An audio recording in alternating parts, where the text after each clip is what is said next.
I'm Agnes Ofosapia. I'm an architect with ArchXenus company. We are an architectural firm in Jolu.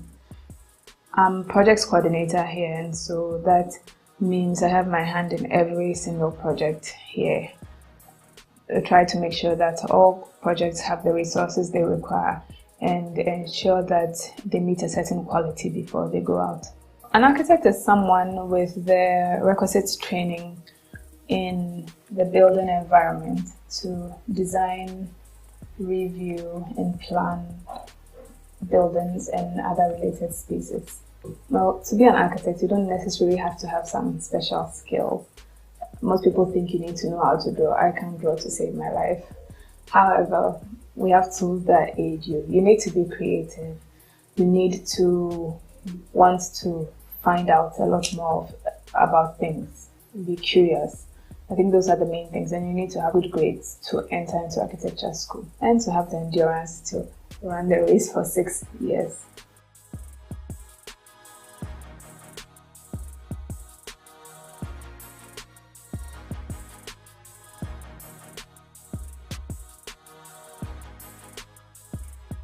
So typically, in the past, Ghana only had one architectural school, which was at Kenya University. And I think the last 5 years, Central University has also started an architectural school. And so in Ghana, those are the two options you'd go to. You could have good grades in either general arts or business or arts, fine arts, as long as you've done geography, elective maths, general knowledge in art, I think physics. Yeah, I think those courses, if you have one of any of those, you should be able to study architecture. The reason why I even chose architecture in the first place was because I wanted to change our built environment, one building at a time. And that still excites me. It's exciting to see you think up something and you draw it or model it out, and then through the whole process of back and forth with the client and other project constraints, it comes up. And exactly what you envisioned or exactly what you drew is up, and people interact with it. When Merchant Bank was becoming UNB, they approached us to brand their corporate look for the building. And so we did that with UNB Laboni and UNB East Legon. We designed those and built them. And it was quite interesting to see what it was before and how it transformed. And I think for me, the icing on the cake was one day when we had gone to inspect the final parts of the work, and just as we were leaving, a lady was driving by and she stopped. And she came and she was like, "Can I take pictures? Can I take pictures?" We said, "Sure." I wonder why she was asking if she could take pictures. And she said her dad used to own that building and he'll be excited to see what we've done with it. The joy in her face alone was good enough. We had done a good job. And that is what excites me the most.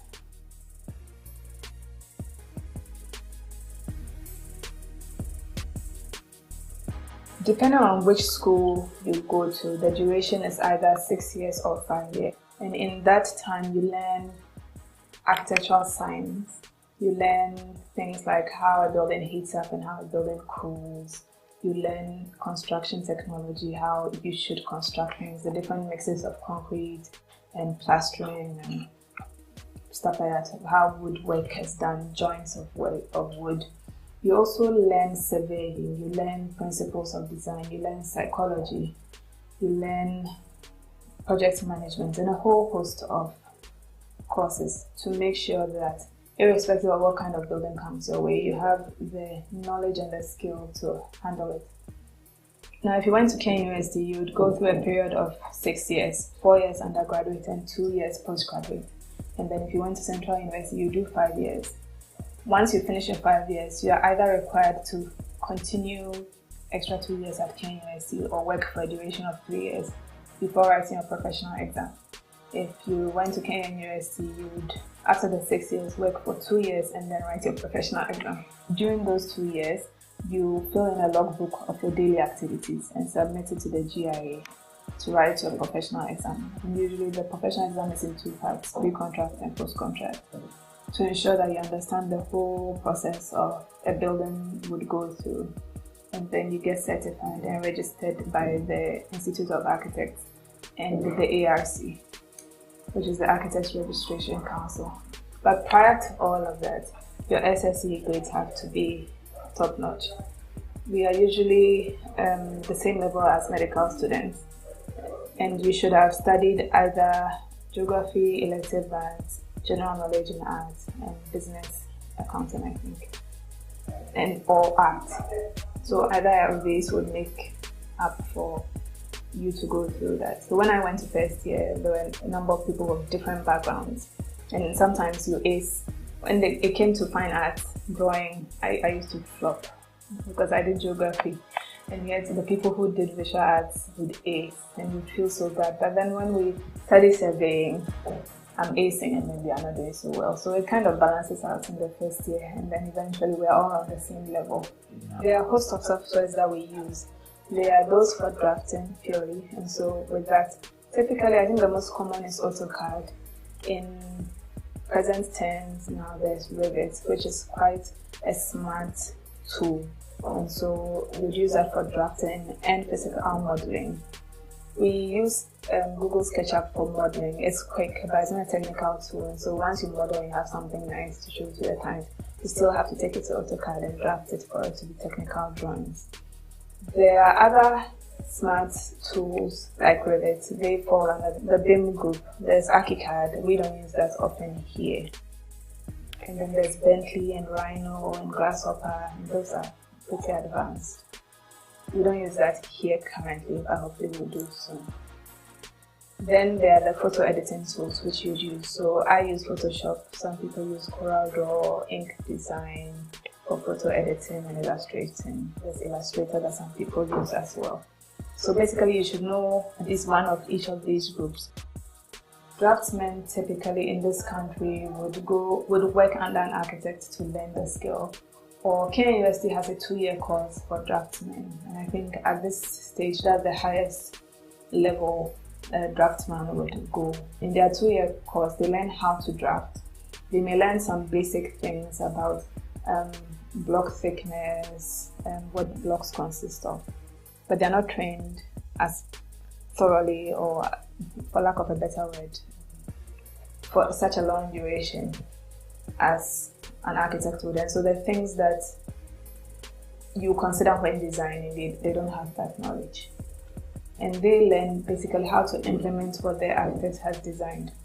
And so, like for instance, the way a doctor and a nurse works, the nurses complement the doctor's work, the draftsmen complement an architect's work. And so a good draftsman would be able to replicate exactly what the architect would require in technical terms, so that it's drawn out the way a contractor would understand or a supplier would understand. So there are different career progression ranges that an architect would go through depending on the environment.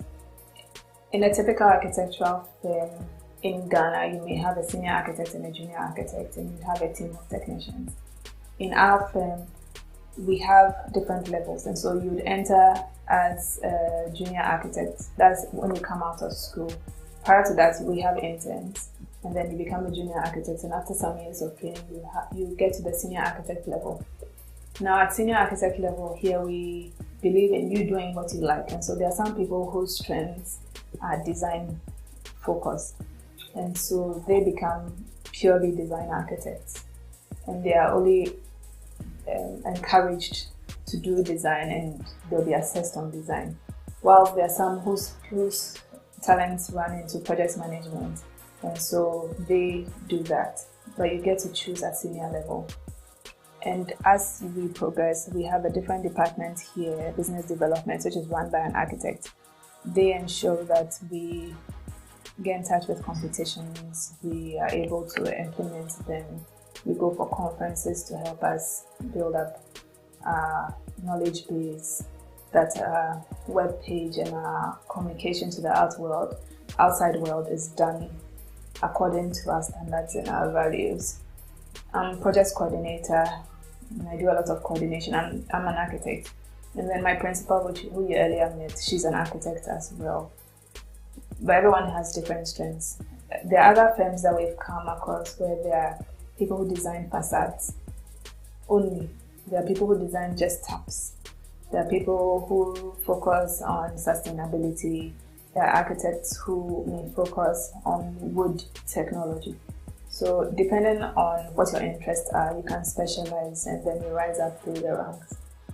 It's not a very common thing here currently, but it's something we as the office we're looking at. We would want everybody to specialize because then you're doing what you love, and if you do what you love, you excel. The job is quite demanding. I wouldn't lie to you, but as I said, if you do what you love, you don't feel like you're working. Pretty much 24/7, your mind is on the job. If you're a designer, even when you leave your office, you'll be taking a shower or cooking, and then you get an idea. Your mind is on the job. It doesn't go. And deadlines are deadlines. And if it's not perfect, architects have that thing that it's not perfect yet. You kind of have an itch. So you're always on the job. Even when you're done and submitted, you think of other ways where it could have gotten better. And so it is quite demanding. But I'm sure our families understand. Yeah, the career is extremely fulfilling. I'm happy. I enjoy doing this. I could do this without pay. I've met architects who have been in an office that has been struggling, and so haven't been paid for a couple of months, and they still stayed and did their best because it's fulfilling. If you do what you love, you enjoy. Make sure you want it, because as exciting as it is and as rewarding as it is, it's also very challenging. And life will throw things at you when you have a goal, but make sure no matter what, if that's what you want to do, stick to it, and you'll come out smiling. Trust me. I think nowadays there are a lot more firms, and so there's a lot more opportunity for an architect to be employed. However, once you've done your 2 years and written your GIA and you're registered, there's no law that says you can't freelance. So there are architects who are not necessarily part of a firm. However, here in this office, we've just, at the beginning of October, we've taken in 8 new entrants. So I think that's a big chunk to take off the market. And if every firm was taking that number or similar, we shouldn't have a problem. The other thing too is Ghana is probably where maybe America was 100 years ago. So we have a lot of things to build. And there's a huge housing deficit. Apart from the huge housing deficit, there are offices to be built, schools to be built, hospitals, hotels. There's so much to be built, really. And so you actually need more architects than we are producing currently. Because for instance, everywhere you submit your drawings in any country, it goes to the town and country planning. Ideally, there should be an architect in every town and country planning office to review the drawings. As it is now, we don't have enough in those offices, and so a planner, or in some cases a draftsman, will be reviewing an architect's drawing. So we need to be training a lot more architects. Girls shouldn't think that in occupations like ours, which are male-dominated and a little more maybe difficult, for lack of a better word, that you can opt out. There's always a way. You have to make sure that if this is what you want, you go for it, and then you build around it to make it work.